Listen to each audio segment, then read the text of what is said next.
Alright, good day guys, and again, thank you for joining me. This is Sport Unscripted right here on MyColorTV, and my name is Kazar Emuji, the man for all season.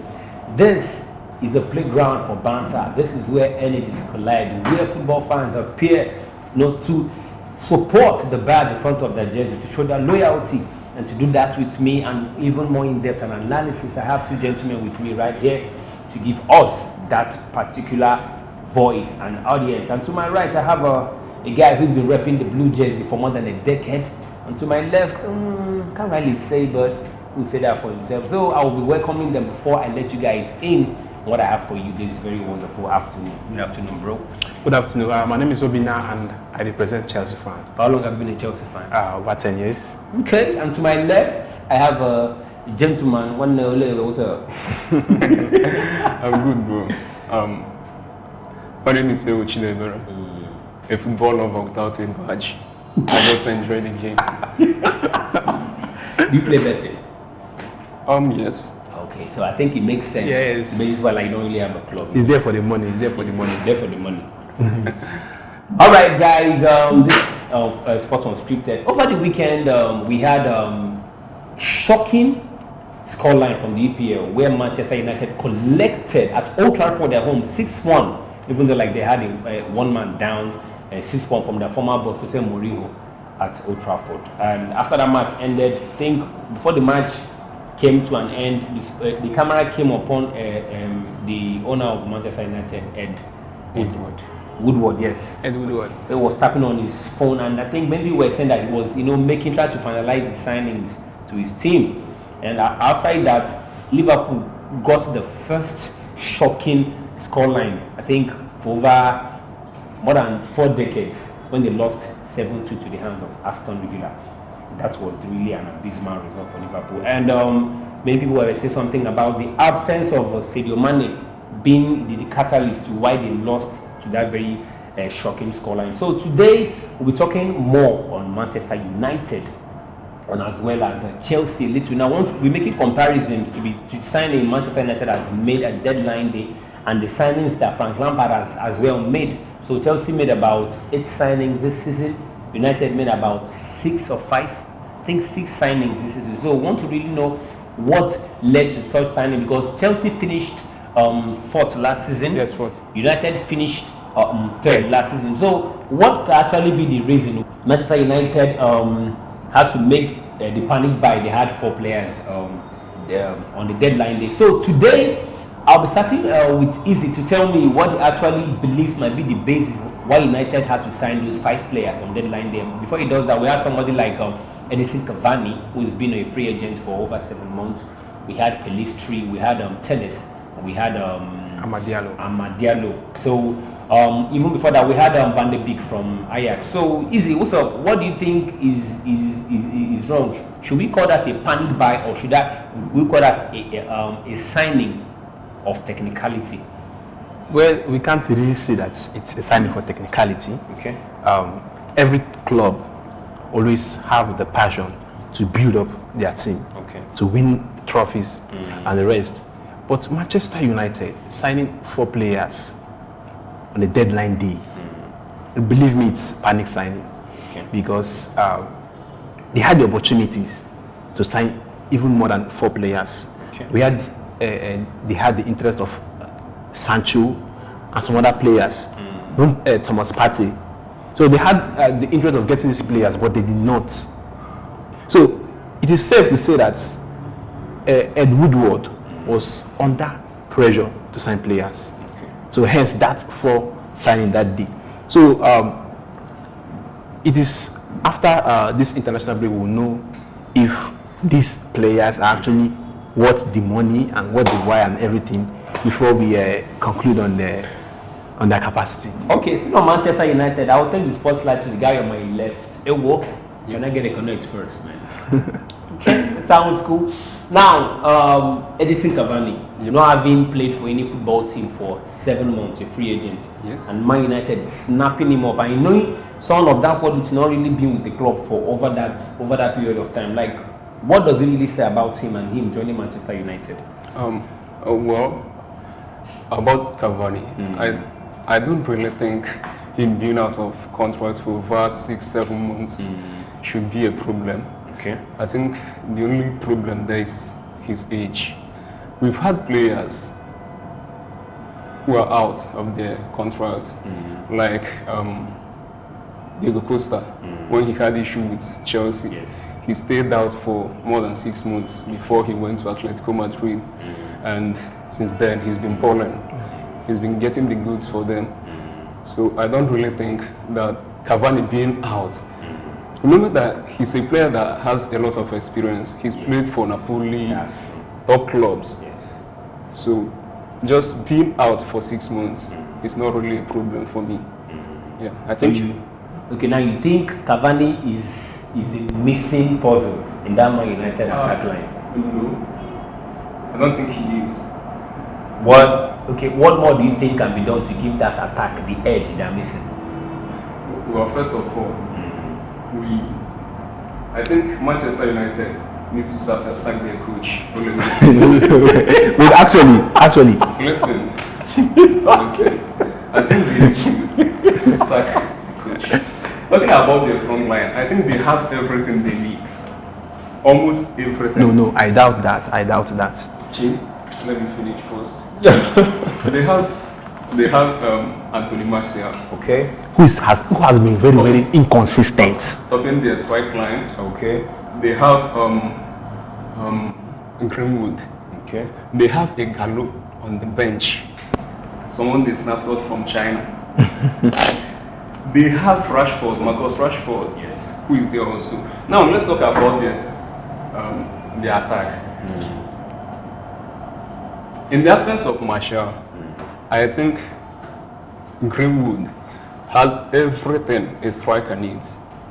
He has the technicalities. He can shoot with both legs. He can run. He can hold up play. Why then do you go on to sign a 33 striker? How long is he going to play? 2 years? They do not talk to that.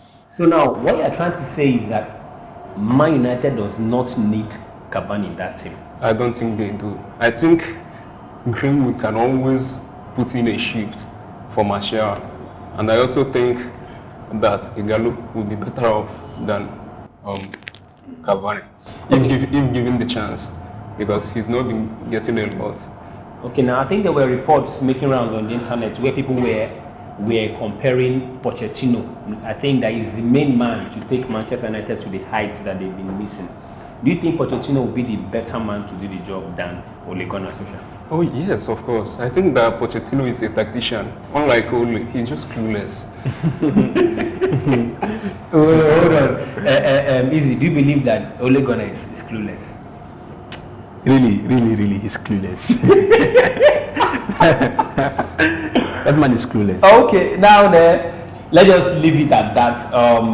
Still on Manchester United, during the international break, one of their defenders, a very nice defender, but who's been plagued lately by injuries. I'm talking about Eric Bailey, picked up a very disturbing injury when he was playing for Ivory Coast during the international break, and he's returning to the team again. So we know it's going to be a very huge blow to the team because we know what he brings to that team anytime he's fit. So I think our heart goes out to Manchester United. I think that's all I have to say for them. And now we go to Chelsea. Now Chelsea been able to sign 8 to 7 players this season.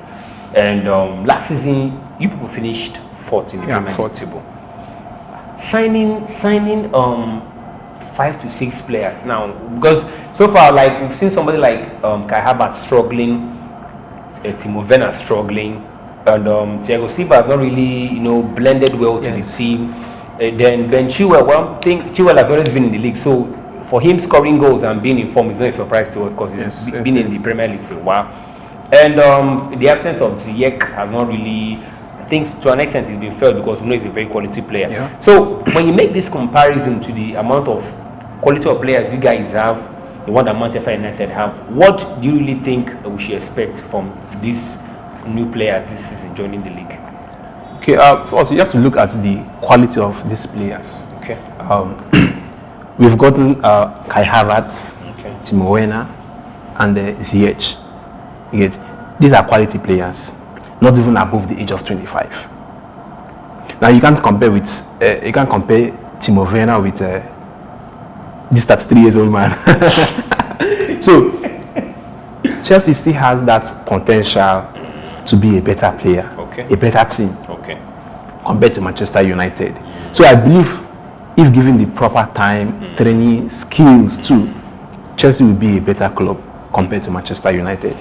Now, they just had this their panic buying. How long will it take them? I believe Edison Cavani, he's a good player. At one time in PSG, he was the highest goal scorer there. I get it. Now, will he still maintain that momentum in Man U? We've seen a lot of players come to Manchester United and flop massively. People like what's his name, Alexis Sanchez, Lingard. When you start calling players, don't call him Lingard. So these are the issues we should look at. Though he's young, he's still young. Is he up to 30? No. No, Lingard I think should be 26, 27 years old now. Okay. Yes.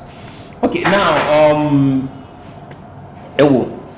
Arsenal made a signing on deadline day. So far, Arsenal have been able to sign Gabriel Magalhaes from Lille.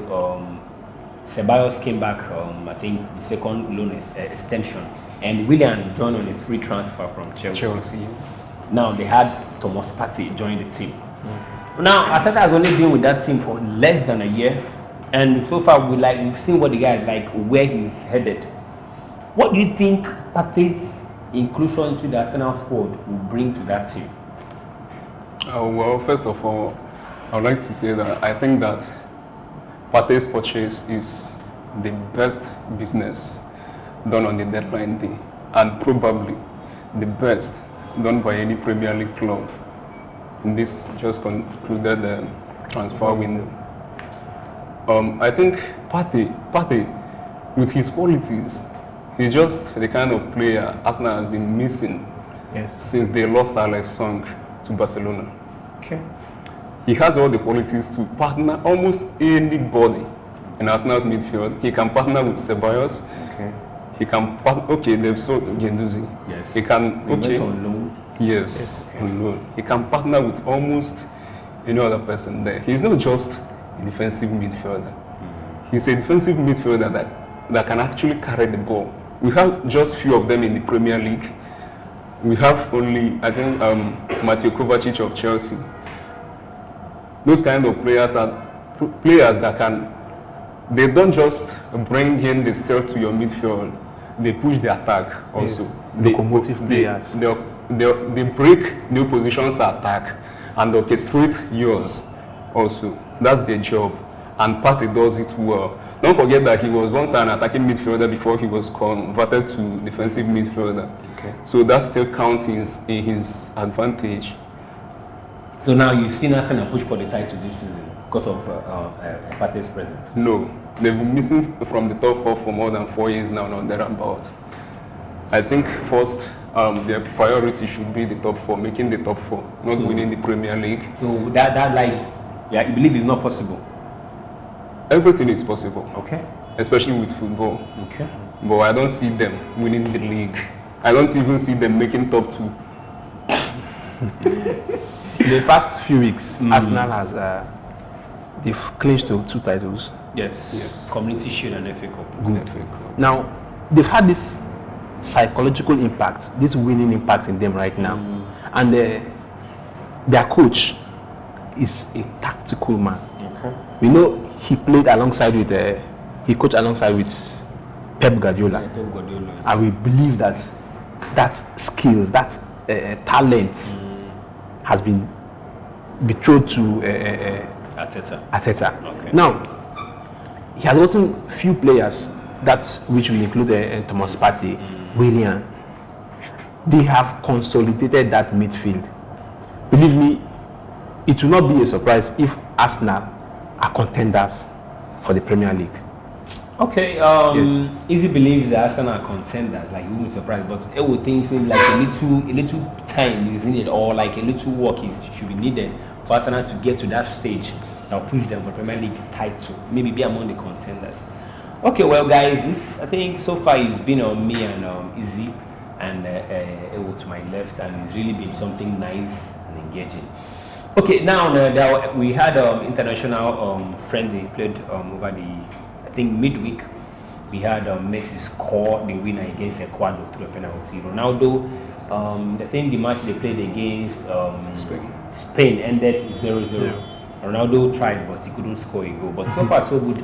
Premier League will be returning to our screen next weekend. And after having seen many clubs sign players on the deadline day and making players, this is when the season is going to get into the next gear, and we'll know if Everton might actually stretch this the unbeaten run, or even as well as Aston Villa, because there should be like a lot of upsets in this Premier League season. Stories are coming, results will be shocking us, and they're coming to our screens very, very soon. Now, before we leave, we have a big match coming to our screen. It's about a boss and his student. Pep Guardiola will be hosting Arteta, which is the Arsenal boys, at the Etihad come this weekend. Man City versus Arsenal. So we know the last time Arsenal and Man City met, it ended 2-0 in favor of Arsenal. That's the FA Cup. So guys, we know so far how it's been. So before we leave here, so what's up? What do you think that match is going to bring? Is it going to be Arteta winning Guardiola winning Arteta? First of all, I see entertainment coming up. Not just football. We are not going to watch Manchester United. we are going to watch Manchester City against Arsenal. Okay. Yes. Yeah, and if you ask for my prediction, I think it's actually a hard one to call. But I think Pep Guardiola's team is going to win. They need to win urgently. They need to win.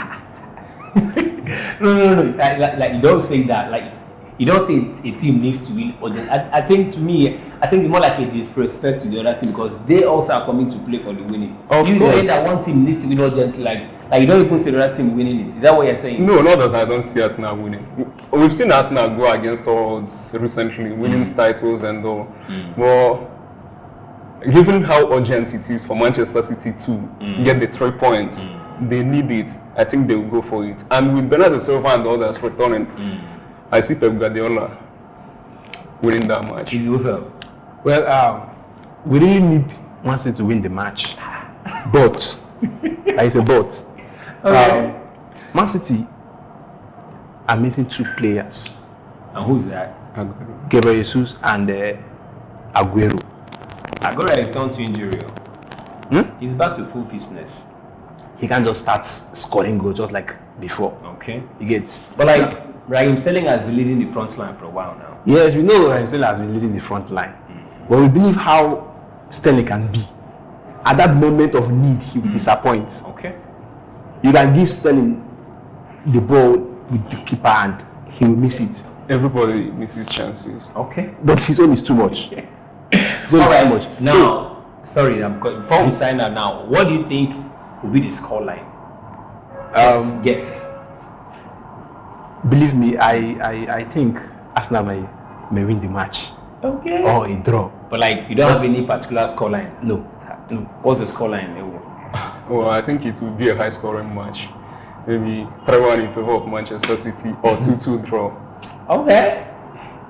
Can I put my own scoreline there? Sure. I can guess yours. Okay, what's yours? 3-0 in favor of Arsenal. Relax, we know that. Alright, okay, now let's go to what they all said. Arsenal is going to win that match, like 3 goals. That's not what I said. What did you say? I was just trying to read your mind. Okay. I said 3-1. That's what I said now. You worked. Your mind really worked. What you said now is going to work. Arsenal is winning that match by 3 goals to 1. Alright, thank you very much, guys. These and other matches that are played over the weekend will be coming to your screens. You know, Liverpool will be still playing. Everton, I think they're still hoping to continue that unbeaten from, as well as Aston Villa. Who's going to win? Because Everton will be playing. Liverpool is a derby for Everton, and Aston Villa will be playing against Leicester. The first 4 teams, I think they're going head on. Chelsea against Southampton. Chelsea, Southampton. So all these features will be coming to your screen before this program expires. Thank you very much, guys. And before I sign out, I want to have your final words, guys. What's up? My final word should be on Chelsea. Okay. We've had a lot of banters against Chelsea. Okay. How Kai Havertz is a flop or a scam. Believe me, Kai Havertz will be one of the best player in the EPL before the end of this season. I think so too. You think so? Good. Too? Yeah. Okay. And it seems like Timo Werner is not scoring, but he'll get used to it very soon. Okay. And Chelsea will be one of the best club in EPL. Coming from a Chelsea fan, that statement is understandable. So, hey, what's up? Just a few words. Yeah, my few words going to the fans. I think everybody should just relax and enjoy the upcoming EPL fixtures. We've survived a lot as Nigerians. We keep surviving Nigeria, and we've survived COVID-19 too. Don't kill yourself because of Manchester United or Chelsea. Just enjoy football. Okay. Just enjoy football. And if you're supporting Manchester United, remember, you have to take precautionary measure towards your health and mental well-being. Okay. Yes. From a Chelsea fan again, it makes sense. We bantering Manchester United. All right. Remember to follow us on the social media handle at MyColorTV. No space in B to YouTube, Instagram, Facebook, and as well as Twitter. We will bring you up to date in the world of sports right here on Sports on the Go. This is the man for us, and I guess I'll see you when I see you. Adios and bye-bye.